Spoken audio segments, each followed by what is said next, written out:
बोल। ओ बस बस अभी रोक दे आगे, मैं खुद चला जाऊंगा। बेटा अभी आपके एकेडमी का गेट ही नहीं आया। गेट आने दूं ताकि सारे लड़के देखें मुझे और मेरी बेइज्जती करें। चले जाइए आप यहाँ से। क्या हो गया बेटा, ये तू कैसी अजीब बातें कर रहा है? किस चीज की बेइज्जती? अब्बा आपने अपना हुलिया देखा है? साफ लगता है पंचर वाले हैं। कम से कम कोई और पेशा तो इख्तियार कर लेते। मैंने यहाँ सबको बताया हुआ है कि मैं एक अच्छे घराने से ताल्लुक रखता हूँ। ओहो, तुम्हें झूठ बोलने की क्या जरूरत थी? जब तुम्हारी हकीकत लोगों को पता चलेगी तो तुम्हारी क्या इज्जत रह जाएगी? अब्बा जी ये देखिए, मेहरबानी करे आप चले जाइए यहाँ से। मैंने कहा भी था मैं खुद जाऊंगा। अस्सलाम वालेकुम अंकल। अंकल हमारा बाइक पंचर हो गया, आगे चेक कर दे। किधर है बाइक? ये साथ ही खड़ा हुआ है। यार तुम लोग इधर बैठो, अंदर सफाई हो रही है, मैं अंदर से पानी लेके आता हूँ। ठीक है चलो हम बैठते हैं।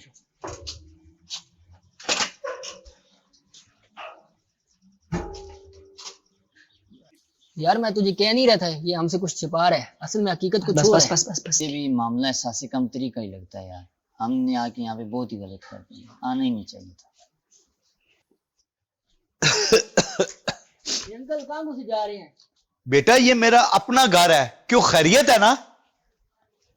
अच्छा आप तो वही हैं जिनसे कल हमने पंचर लगवाया था। जी जी बेटा मैं वही हूं जिससे आपने पंचर लगवाया था। इसका मतलब कमर आपका बेटा है? जी बदकिस्मती से ये मेरे वालिद हैं। लानत भी तू तुझ पे और तेरी ऐसी सोच पे। मुझे आज बड़ा अफसोस हो रहा है यार तुझ पर। तुम शर्मिंदा है कि ये तेरे अब्बू हैं। तुझे तो खुश होना चाहिए, खुश कि वो मेहनत मजदूरी करके तेरे पढ़ाई के अखराजात पूरे कर रहे हैं। अरे तू उन पर फख्र कर यार, फख्र कर। मैं आप दोनों के आगे हाथ जोड़ता हूं, इससे कुछ मत कहें। मैं जाहिल होकर भी इसे तालीम दिलवा रहा था, अपना पेट काट कर इसे बड़ा आदमी बनाना चाहता था। मुझे माफ कर दें अब्बा, मेरी सोच बहुत घटिया थी। बेटा एक बाप का दिल बहुत बड़ा होता है, वो अपने बेटे की गलतियों गुस्ताखियों को चुटकियों में माफ कर देता है। बेटा मैंने तुझे माफ किया। अरे अंकल बस करें, हमें भी रुलाएंगे क्या?